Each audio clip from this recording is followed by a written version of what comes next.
인간이 한 번도 이 삶이 끝이다라고 하는 것이 이 주류의 사상으로 들어온 건 우리가 처음입니다. 그러다 보니까 젊은 사람들이 YOLO라고 하는 얘기하죠. You only live once. 한 번만 산다는 거예요. 사실 이런 속에서 우리가 천국을 얘기한다는 게 어떻게 보면은 어떻게 와닿을까? 사실 늘 고민되는 주제이기도 합니다. 이 천국이라는 것을 생각하면서 저는 참 감사한 게 제가 박사학위 논문을 쓰면서 다뤘던 게 바로 새 예루살렘이었어요. 천국이었어요. 그러니까 이 모습을 보면서 늘 감사한 거는 성경을 그 눈으로 보니까 성경의 모든 하나님의 구속사의 완성, 목적지, 그게 바로 천국, 이 새 예루살렘과 연결된 우리 아까 서 목사님 말씀하신 천국인 거예요. 근데 이걸 알면 할수록 저도 처음에 던졌던 질문이 있습니다. 제가 기독교인이 돼가지고. 목사님께서 천국이 그렇게 좋은 곳이라고 얘기하시는데, 그렇게 좋은 곳이 있다고 그러는데, 왜 믿었으면 그냥 딱, 그래, 올라와. 그래가지고 데려가시지 왜 이곳에 놔두시느냐? 라는 질문이었어요. 왜 하나님께서 나를 여기다 놔두실까? 어떻게 살아야 될까? 그리고 성경을 보면은 애매해요. 어디는 미래 같지만 어떤 거는 또 현재. 그래서 이미 구원을 받았고 새 생명을 얻었고 심지어 어디는 생명을 얻었다고 그래요. 멀쩡하게 살아있는데. 이게 뭔 말일까 과연. 그런 의문이 드는 거예요. 그렇다면 이거를 우리 천국을 갖다가 온전히 이해하고 그 언약을 이해하기 위해서는 지금 우리한테 이미 일어났다고 하는 살아있다는 의미를 이해할 필요가 있어요. 자, 그렇다면 한번 주위를 보세요. 살아있는 것들이 다 많습니다. 물론 지금 이 스튜디오는 다 죽어 있는데요. 저 뒤에 거는. 밖에 있는 식물들은 살아있어요. 살아있지만 식물하고 동물하고 비교해보면 차이가 있죠. 식물도 감각이 있습니다. 그러니까 봄이 되면 꽃이 피는 거예요. 그런데 동물 같은 오감이 없습니다. 차이가 나죠. 식물과 동물, 동물과 사람. 사람 같은 경우에는 뭐가 있습니까? 현실 파악 능력이 동물보다 훨씬 뛰어나고 자기 결정권이라는 면에서 동물은 훨씬 더 고차원이죠. 사실 그 바로 위의 차원에서 그 밑에 차원을 보면 다 뭡니까? 저건 사는 게 아니에요. 동물이 보기에 식물은 사는 게 아니에요. 인간이 보기에 동물은 사는 게 아니에요. 그러니까 동물같이 살 때 뭐라고 합니까? 짐승 같은 인간이라고 그래요. 그리고 식물같이 사는 사람을 식물인간이라고 얘기해요. 자, 그렇다면 우리가 한번 그 관점으로 한번 이 천국 복음을 보자는 겁니다. 이미 생명을 얻었다. 어떤 의미일까? 이거는요, 바로 우리의 삶의 더 높은 차원의 삶이 주어졌다는 거죠. 그게 여기 성경에서 가장 중요한 거예요. 더 높은 차원의 삶을 살기 시작했다. 예수 그리스도의 구속의 죽음을 통하여서 그분이 우리 죄를 짊어지시고 돌아가셨고 저주를 짊어지셨고 우리 대신 모든 것을 죄를 해결하셨기 때문에 그분 때문에 우리 가운데 의로움이 더해졌고 그래서 하나님께서 우리를 거룩하다고 보시고 또 거룩하게 만드시고 궁극적으로 그 일이 일어나는 순간 그거는 우리는 그 목적지만 보는데 지금 이미 그 과정 속에 있다라고 하는 겁니다. 그걸 아는 순간 우리는 달라집니다. 지정어가 바뀝니다. 지적으로 보면은 이제는 현실이 보이는 현실뿐만 아니라 보이지 않는 것도 현실이구나라는 걸 알게 되는 순간 바로 지적인 면에서 달라지죠. 그 다음에 정이라고 하는 감정도 달라집니다. 하나님의 사랑을 알고 나면요. 이 세상에 있는 어떠한 감정도 거기에 비교할 수가 없어요. 의지도 뭡니까? 진정 예수님께서 진리가 우리를 자유케 한다고 그랬는데 자유를 경험하게 돼요.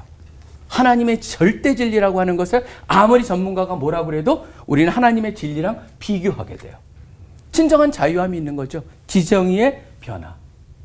물론 이렇게 아는 것이 우리의 삶을 자연스럽게 살게 하지는 않습니다. 치열한 삶을 요구합니다. 요한계시록을 보면서도 느끼는 건요.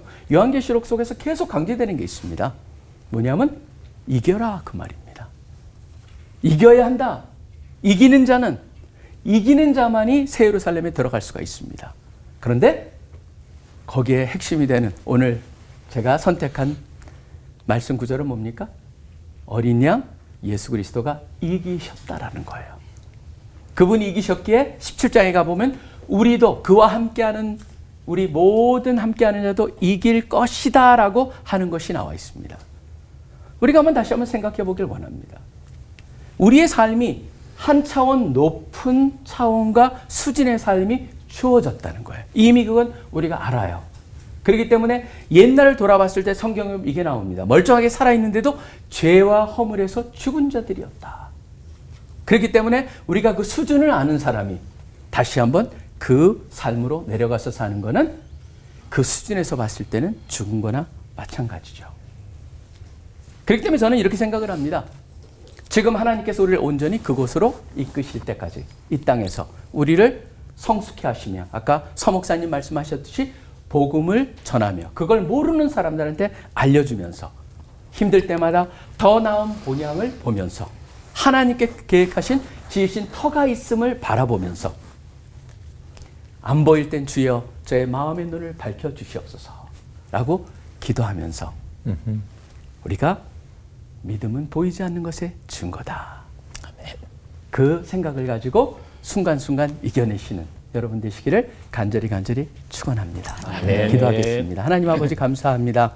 천국 소망을 주시고 천국 약속을 주시고 그 소망을 붙잡고 이 땅에서 우리가 거하면서 그 의지하면서 주님을 바라보며 살 수 있게 하여 주시니 감사합니다.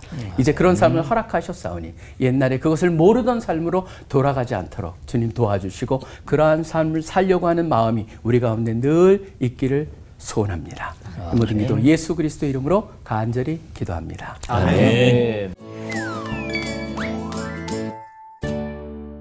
하지만 또 현실은 또 참 다른 것 같아요.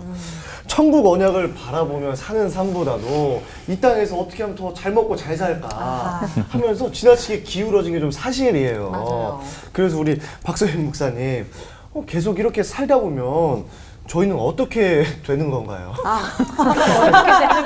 네. 결과는 사실은 뻔한데요. 어떻게 될지는.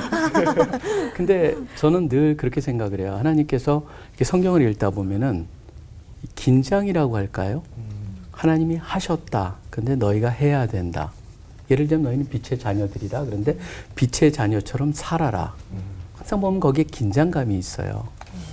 그리고 우리도 그런 것 같아요. 좌뇌가 있고 우뇌가 있어요. 네. 귀도 오른쪽 귀가 왼쪽 귀가 있고 그 다음에 눈도 한쪽으로 보면은 뭐가 안 됩니까? 거리감이 측정이 안 돼요. 하나님께서 두 개의 눈을 주셨기 때문에 우린 거리감이 측정돼서 살 수가 있거든요. 그러니까 제가 보기에 바로 하나님께서 이곳에 사는 데에서도 마찬가지가 아닐까. 그래서 어떤 사람은 천국만 보고 사는 사람이 있어요. 그러다 보니까 그런 사람들은 뭐에 현혹이 되냐 하면은 시한부 종말론 같은 거에 쉽게 현혹이 돼버리는 걸 볼 수가 있어요. 이쪽이 힘드니까 그렇겠죠. 저도 한편으로는 이해를 하지만 그런 걸 이용해가지고 잘못 가는 사람들 그걸 막는 길은 늘 우리는 이 두 개의 눈을 가지고 같이 살아야 되듯이 그 두 개의 균형을 맞춰야 된다. 그렇다고 요새는 아까도 제가 잠깐 말씀드렸다시피 욜로 같은 사상이 있어서 이것이 전부인 양 또 살아가요. 근데 그 사람들이 또 깨달아야 되는 것은 하나님께서 보여주신 게 있잖아요. 이게 잠깐이다라고 하는 거예요. 영원이라는 것에서. 근데 그 잠깐을 위해서 그렇게 많이 투자할래? 라고 하는 또 거기서 오는 하나님의 일종의 뭐라고 그럴까요? 균형을 찾아라. 그렇기 때문에 사실은 뭐 계속 여기만 하다 보면은 결과가 뻔하다. 그런데 무슨 결과가 뻔할까요? 후회한다는 것이죠. 그러니까 인생은 짧아서 슬픈 게 아니고요. 가장 좋은 것을 너무나 늦게 깨달아서 슬프다.